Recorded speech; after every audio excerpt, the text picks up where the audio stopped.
My anniversary party exposed her fraud. I invited 3 men she groomed, finally revealed the scam, filed for divorce, and watched her empire collapse. I slammed the phone against the wall. 3 years of marriage shattered in an instant, just like that screen. What I discovered wasn't just a betrayal. It was an elaborate scheme that made me question everything. I'd never considered myself the jealous type. When she forgot her phone at home that morning and it kept buzzing with notifications, I almost ignored it. Almost. The message preview caught my eye. Can't wait to see you at the anniversary party. Maybe we can sneak away like old times. My hands trembled as I unlocked her phone, knowing her password hadn't changed since our first date. What I found was worse than any nightmare. 3 separate conversation threads with 3 different men. Each one addressed her with intimate nicknames.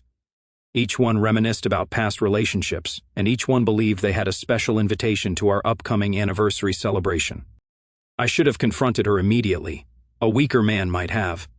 Instead, I took photos of everything, locked the phone, and placed it exactly where she'd left it. Then I called in sick to work and drove to the only person who could help make sense of this, a private investigator I'd used before for corporate background checks. "This is beyond standard infidelity," he said after reviewing the messages. "She's running a con on all of you."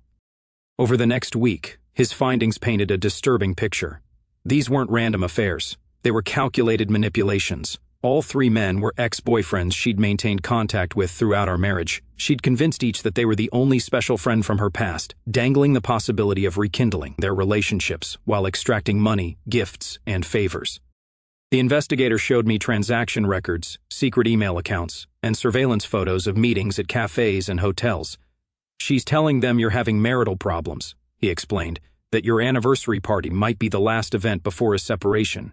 Each one thinks they're being positioned to comfort her afterward." What struck me hardest wasn't the betrayal. It was the cold precision. These men weren't just victims of opportunity.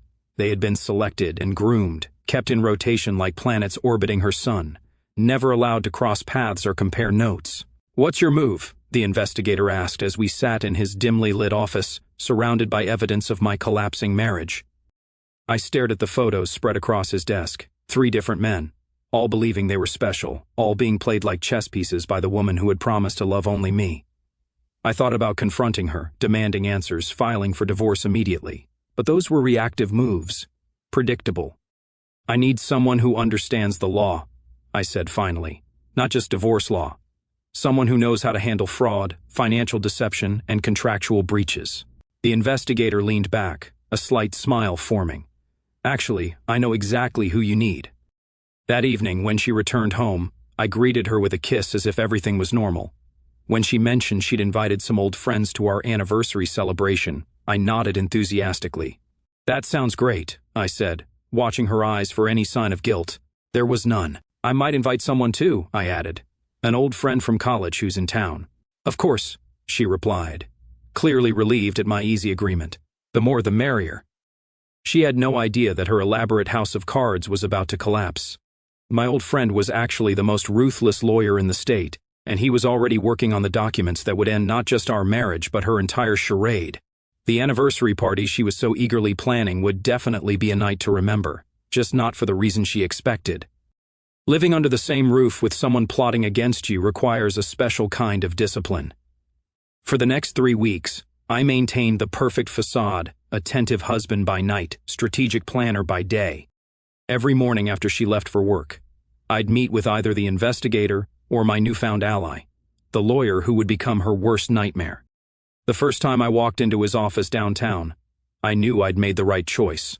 While other attorneys occupied spaces designed to comfort clients, his workplace felt like a war room, case files stacked with precision, walls featuring news clippings of his most devastating victories. No false promises of painless resolutions. "Your wife isn't just cheating," he said after reviewing the evidence. "She's committing fraud on multiple fronts." He wasn't wrong. The investigator had uncovered a labyrinth of deception. One ex-boyfriend had loaned her $15,000 for a business venture that didn't exist. Another was paying for a private health insurance policy she didn't need. The third had added her as an authorized user on his credit cards, which she regularly maxed out with purchases she kept hidden from me. "What's most impressive is how she's kept them separated," the lawyer noted, spreading surveillance photos across his mahogany desk. "These men have been in the same city for years, without ever realizing they're all being played by the same woman. I watched as he methodically documented each transgression, building what he called an airtight case of contractual and moral breach. "We're not just preparing for a divorce," he explained. "We're constructing a comprehensive legal trap. The anniversary party provides the perfect stage for resolution." Meanwhile, at home, I observed her with newfound clarity, the constant checking of multiple chat apps, the separate phone I discovered hidden in her car, the work meetings that conveniently fell on days when her credit card showed charges at upscale hotels. What once might have crushed me now only strengthened my resolve. "The invitations look beautiful," I told her one evening, as she showed me the embossed cards for our anniversary celebration. "How many guests are we expecting?" "Just 30 or so," she replied, her smile not quite reaching her eyes. "Mostly family and close friends." I nodded, knowing that among those close friends were 3 different men, each believing they had a special invitation to witness the beginning of the end of my marriage. I confirmed with my college friend, I mentioned casually. "He's looking forward to meeting everyone." Her response was automatic, the practiced interest of someone with other priorities. "That's nice. What does he do again?" "He's in conflict resolution," I answered truthfully, if incompletely. "Very good at sorting out complicated situations." The lawyer was indeed exceptional at resolving conflicts, though usually through devastating courtroom victories rather than peaceful negotiations.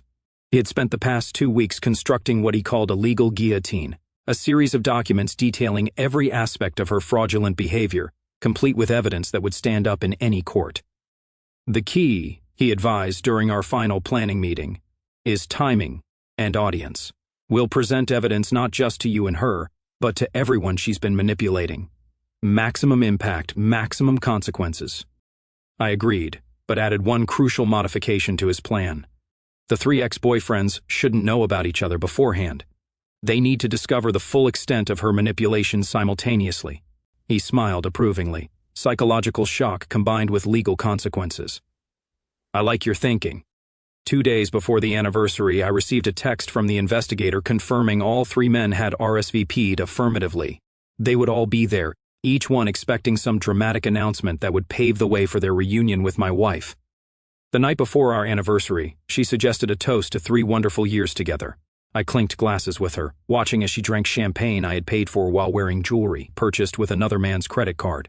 "To truth and consequences," I said. She smiled, mistaking my words for romantic sentiment rather than the promise they actually were. In less than 24 hours, the elaborate world of lies she had constructed would collapse spectacularly around her, and I would be there alongside my lawyer friend to witness every moment of her downfall. The morning of our anniversary celebration arrived with an atmosphere of electric tension, at least for me.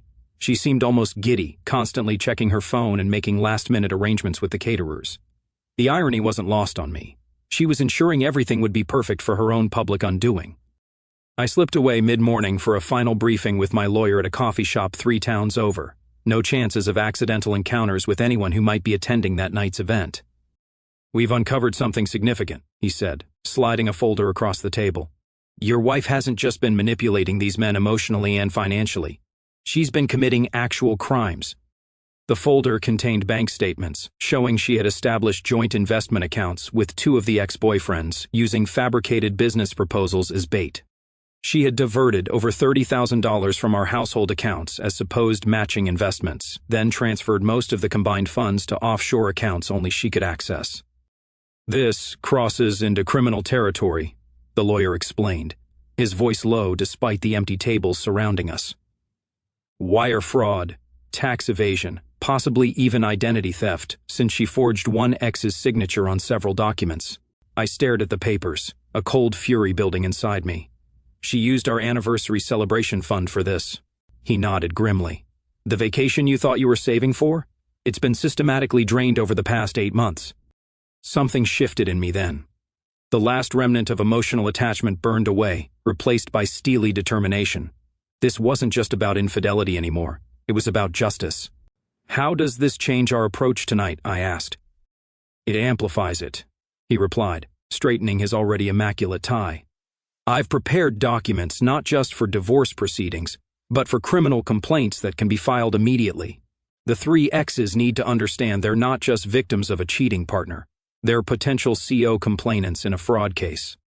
We spent the next hour refining our strategy for maximum impact. The lawyer would arrive fashionably late. After all three exes were present, I would maintain absolute composure throughout, no matter what accusations or emotional appeals she might attempt. Remember, he cautioned as we parted, she's excellent at manipulation. When cornered, she'll likely try to turn others against you, claim you're mentally unstable, or manufacture some emergency to escape accountability. Stay centered. I returned home to find the house transformed with anniversary decorations, white roses, silver streamers, and enlarged wedding photos, creating a shrine to a marriage that existed only for show. The caterers bustled about preparing elegant appetizers while she supervised from the kitchen island, champagne already in hand despite the early hour. "Everything looks amazing," I told her with genuine appreciation. The more spectacular the setting, the more dramatic her fall would be. "Only the best for us," she replied, kissing my cheek. 3 years deserves a proper celebration. I wondered briefly which version of herself she planned to present tonight. Devoted wife to me, prospective new partner to the exes, or some hybrid character only she fully understood. Her capacity for compartmentalization was almost admirable in its pathological perfection. By late afternoon, I retreated to our bedroom under the pretense of getting ready, instead using the time to review the extensive evidence compiled against her, photos of clandestine meetings with each ex, financial records showing systematic fraud, text messages promising each man a special announcement at tonight's party. My phone buzzed with a text from the lawyer, all pieces in position. "Ready when you are." Another message came from the investigator, all 3 targets confirmed en route. ETA 30 minutes, staggered as planned. I dressed methodically in my best suit, charcoal gray with subtle pinstripes that the lawyer had specifically recommended for its authoritative appearance. "Dress not for the marriage you're ending," he'd advised, "but for the victory you're claiming." Downstairs, the first guests were arriving. Her parents, my sister, mutual friends from work and college, all unwitting audience members for the final act of a marriage built on deception. She appeared beside me in a stunning red dress, playing the role of devoted wife with Oscar-worthy precision. "Happy anniversary, darling," she whispered, her smile beaming while her eyes remained calculating. "Tonight is going to be unforgettable." On that point, at least, we were in perfect agreement. I checked my watch. 20 minutes until the first ex-boyfriend would arrive, followed by the others at carefully orchestrated intervals. "By the way," I said casually, "my college friend just texted. He's running slightly late, but he'll definitely be here." "The conflict resolution guy?" she asked absently, her attention already drifting to the door as the doorbell rang. "Yes," I answered, moving toward the entrance. "And tonight he's going to resolve quite a lot." The first ex-boyfriend arrived precisely at 7:15 p.m. I recognized him immediately from the surveillance photos, tall, with a tech executive's confidence and an expensive watch that matched the credit card statements showing her recent purchases. His gift was wrapped in silver paper with an oversized bow, overcompensating in a way that only someone with false hope would. "So glad you could make it," I greeted him warmly, watching confusion flash across his face as I extended my hand. "Any friend of my wife is welcome at our celebration." He recovered quickly, mumbling something about old friendship while scanning the room for her. When she spotted him, the performance began. She approached with carefully calibrated familiarity, friendly enough to maintain appearances, intimate enough to sustain his delusions. "You remember my college friend," she told me, her hand lingering slightly too long on his arm. "He's been so supportive of my charity projects." I nodded pleasantly, knowing the charity in question was actually her offshore account. "We're grateful for your support," I said, raising my glass in his direction. The mix of guilt and anticipation on his face was almost pitiful. 20 minutes later, the second ex arrived, a fitness trainer whose gym membership she'd been expensing to our joint account while meeting him for private sessions. He brought no gift but carried himself with the confidence of a man who believed he was about to reclaim something lost. The momentary panic in her eyes when she realized both exes were now in the same room was worth every second of the charade I'd maintained for weeks. "Darling," she said, suddenly at my side, voice pitched slightly too high, "the caterers need direction about the main course timing." A tactical retreat. I allowed it, watching as she pulled the second ex into the kitchen under that pretense, presumably to establish ground rules for the evening. Meanwhile, the first ex stood awkwardly near our wedding photos, checking his phone with increasing frequency. My sister approached me, champagne in hand. "Something feels off tonight," she whispered. Is everything okay? Just wait, I replied cryptically. The real celebration hasn't even started. By 8:10 p.m., most of the planned guests had arrived, creating the perfect cover of social noise.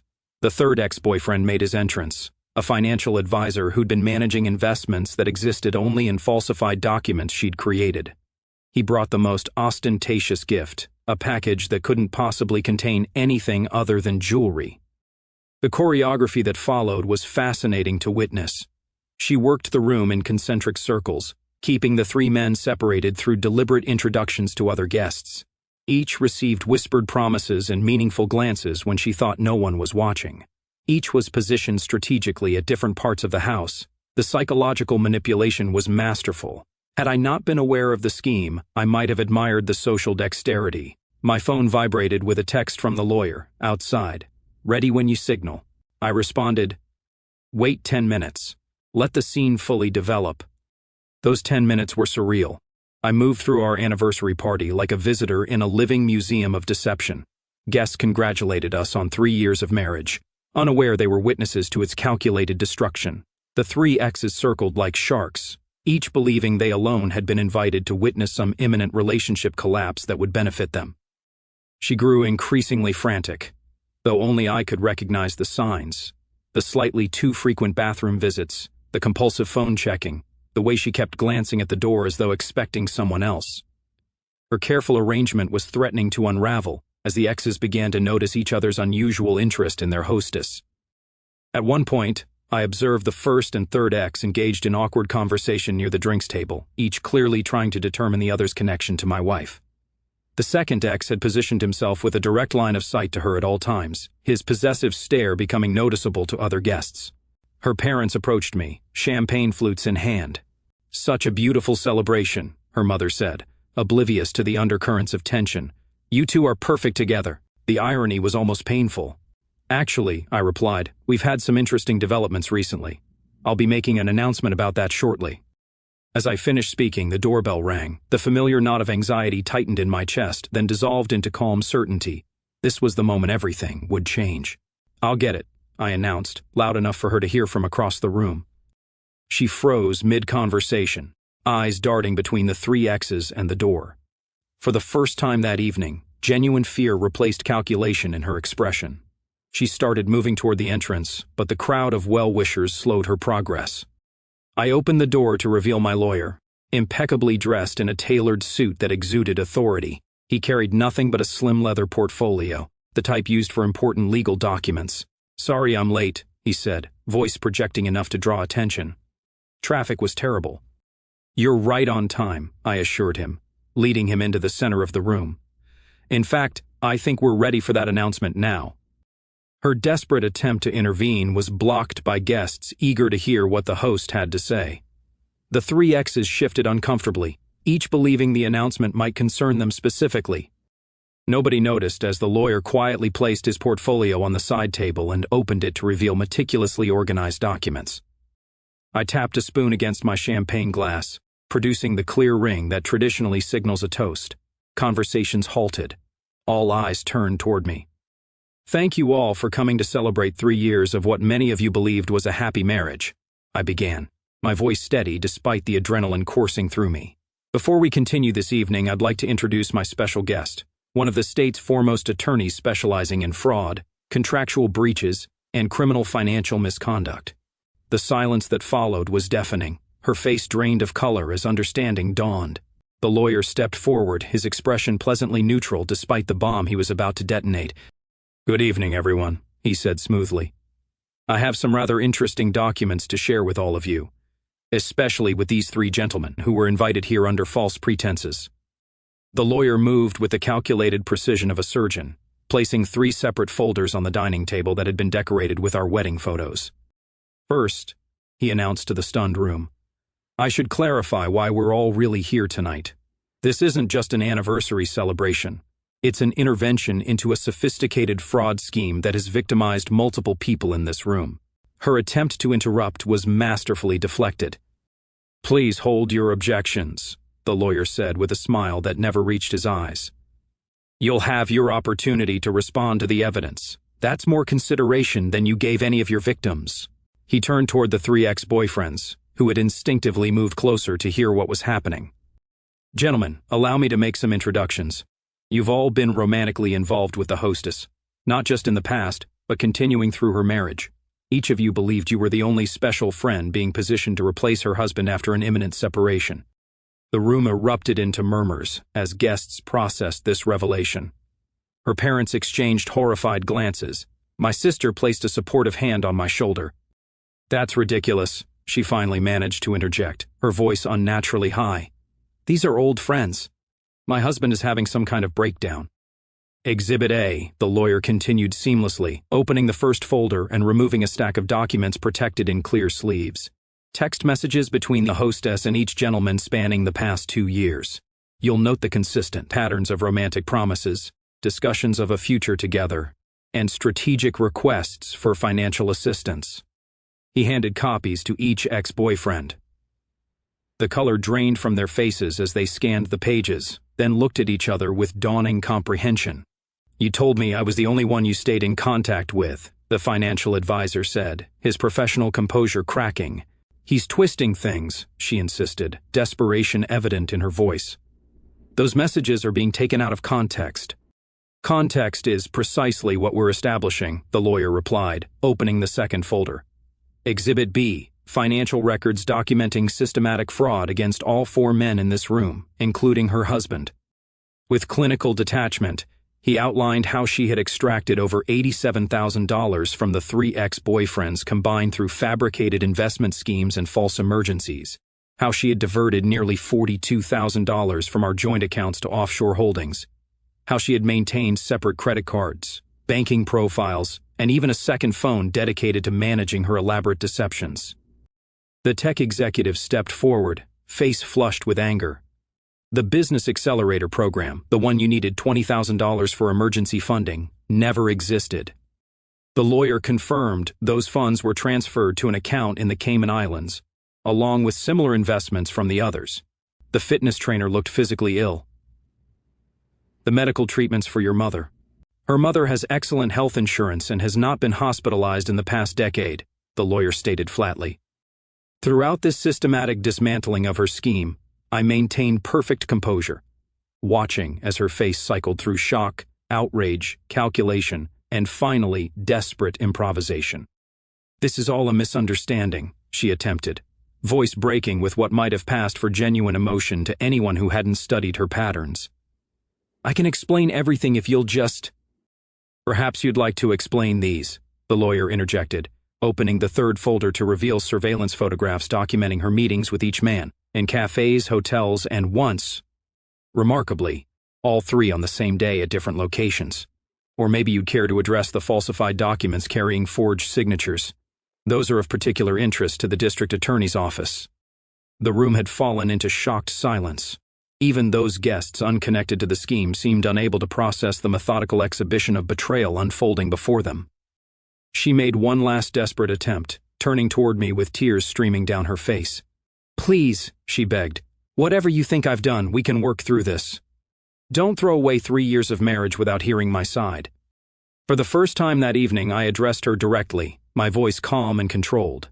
"I've spent the past month hearing your side, not from you, but from your own messages, bank records, and the separate lives you've been living. There's nothing left to explain."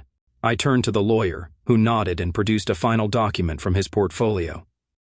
"This," he announced, "is the petition for divorce, already filed with the county court yesterday morning. Given the extensive documentation of fraud, the judge has granted an emergency hearing and temporary freeze on all joint assets pending resolution." Her parents had moved to the far corner of the room, her mother openly weeping, while her father stared in disbelief. Most of the other guests were discreetly gathering their belongings, eager to escape the implosion of what had appeared to be a perfect marriage. The 3 ex-boyfriends, however, remained rooted in place, united for the first time by their shared victimization. "There's more," the lawyer continued, addressing them directly. "Each of you has grounds for civil complaints to recover fraudulently obtained funds. Additionally, the financial structures she created potentially violated several banking regulations and tax laws.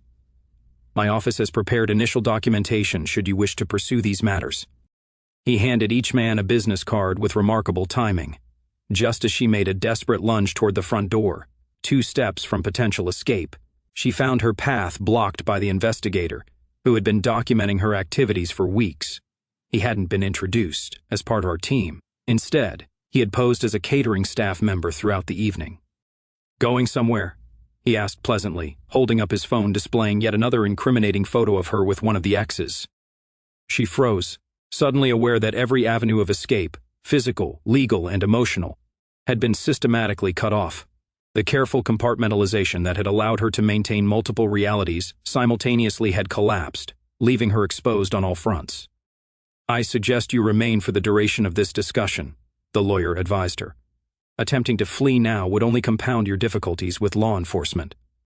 As the full implications of her situation became clear, she sank into the nearest chair, the carefully constructed mask of control finally crumbling completely.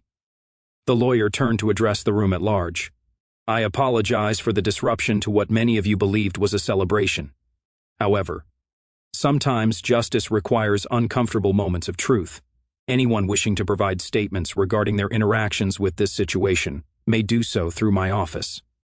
He then turned to me, his professional demeanor softening slightly. "The car is waiting whenever you're ready, unless you prefer some private words with your soon-to-be ex-wife." I considered the woman sitting before me, the stranger I'd been married to for 3 years, and found nothing more needed to be said. The meticulous evidence, the shocked faces of her multiple victims, and the utter collapse of her manipulative scheme spoke volumes more than any words I could add. "No," I replied firmly. "I think the documentation speaks for itself." The aftermath of that night unfolded with the precision of a well-orchestrated legal strategy.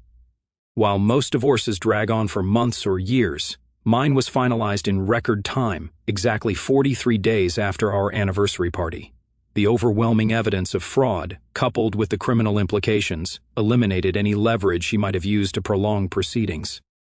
I moved into a downtown apartment the morning after the party. The lawyer had arranged everything: security deposit paid, essential furniture delivered, even the refrigerator stocked. "Consider it part of my service package," he explained. "Clients facing significant transition need practical support, not just legal advice." That practical approach defined everything that followed. While she desperately scrambled to salvage what she could, we methodically dismantled every aspect of her scheme. The judge, after reviewing the evidence, granted me 85% of our assets, citing her unprecedented pattern of fraudulent behavior within the marital contract. Her parents, shell-shocked by the revelations, made no attempt to contact me. According to mutual friends, they had cut financial ties with their daughter and were quietly consulting attorneys about their own potential liability, having unknowingly vouched for some of her fictitious business ventures. The 3 ex-boyfriends pursued separate but parallel paths.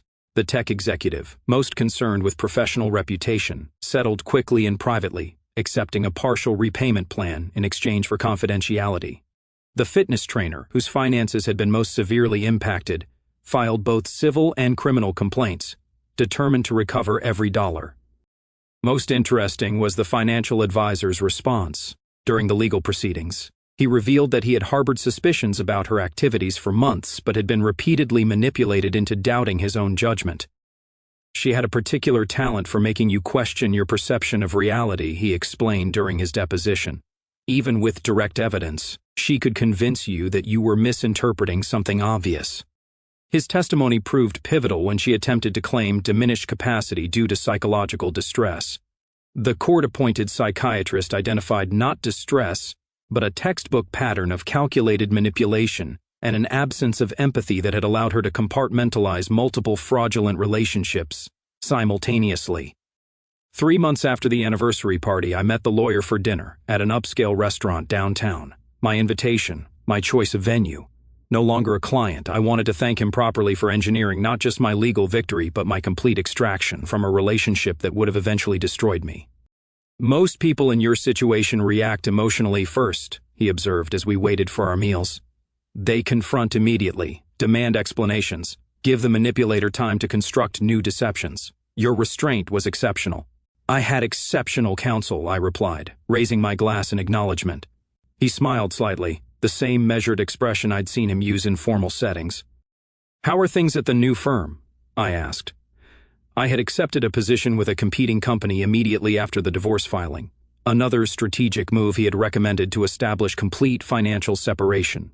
Challenging in the right ways, fresh start, fresh perspective. And personally, the question wasn't intrusive coming from someone who had witnessed the most humiliating collapse of my personal life. Surprisingly good, I admitted. Once the shock wore off, I realized I'd been living with constant low-grade anxiety for years, always sensing something was wrong but never able to identify it. He nodded knowingly. The clarity that comes after extracting yourself from a manipulative relationship can be its own form of euphoria. Be careful about the inevitable crash that follows. You sound like you've seen this before. Hundreds of times, he confirmed, though few cases involve such elaborate schemes across multiple victims. Your ex-wife showed exceptional commitment to her deceptions. Our conversation was interrupted by the arrival of our server, followed by a news alert on both our phones simultaneously. The headline read, "Local woman indicted on multiple counts of fraud and financial crimes." Right on schedule, he noted, not bothering to check the details. We'd been expecting this development. The prosecutor had indicated charges would be filed this week. What we hadn't expected was the additional news that broke the following morning. She had fled the country overnight, using a passport registered under her mother's maiden name. According to preliminary reports, she had withdrawn funds from previously undiscovered accounts and disappeared hours before her scheduled surrender to authorities. This changes the optics but not the outcome, the lawyer assured me when I called him. The financial holds remain in place. Interpol will be notified. She's traded a potential 18-month sentence for international fugitive status. 2 days later, she was apprehended attempting to enter a small Caribbean nation with banking secrecy laws. The international implications elevated her case from local news to national headlines, complete with detailed exposés of her methodology and victims. By the 6-month mark after our anniversary party, her legal machinery had processed everything.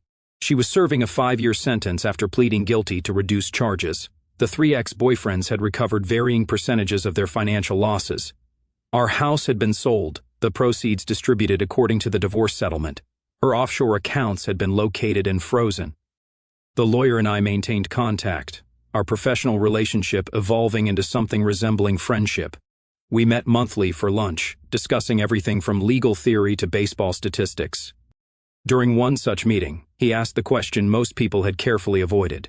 Do you ever regret not confronting her privately? Some might consider the public exposure unnecessarily harsh. I considered this carefully. If it had been only me she deceived, perhaps. But she built an entire ecosystem of manipulation, using each victim as leverage against the others. That required a systematic dismantling, not a private conversation. He nodded approvingly. The punishment fit the crime. It wasn't about punishment, I clarified. It was about consequence. There's a difference. 1 year after the anniversary party that ended my marriage, I received an unexpected letter forwarded through my attorney's office. Its origin was untraceable. The handwriting was familiar, the content predictable, claims of reformation, requests for understanding, promises of changed behavior. I read it once, then placed it in the shredder without response. The lawyer had taught me an invaluable lesson. Some bridges aren't meant to be repaired. Some people don't deserve second chances, and sometimes the most powerful statement is complete silence. That silence defined my victory. Not the legal wins, not the financial settlement, but the absolute refusal to engage with manipulation ever again. I had learned to recognize the red flags, to trust my instincts, and most importantly, to value myself enough to walk away from toxicity without explanation or apology. The 3 ex-boyfriends eventually connected through a support group for fraud victims. According to mutual connections, they formed an unlikely alliance, helping each other recognize manipulation patterns in future relationships. One even started a consultation service for others facing similar situations. As for me, I rebuilt methodically, new home, new job, new boundaries. When people asked about my marriage, I answered truthfully but briefly. It ended when I discovered it was built on lies. The lawyer continues his practice, occasionally referring to my case when teaching continuing education seminars on complex divorce strategy. We still meet monthly, now more friends than attorney and client. During our last dinner, he raised his glass in a subtle toast to bringing the right lawyer to an anniversary party. He said with the closest thing to humor I'd ever seen from him. I matched his gesture, adding my own conclusion, and to recognizing when the only winning move is to end the game completely. Our story has come to an end. If you've made it this far, how about subscribing to our channel? It helps us immensely. I've selected 2 other videos for you that I'm sure you'll enjoy. Feel free to click on them. I'll be waiting for you in the next story. See you soon.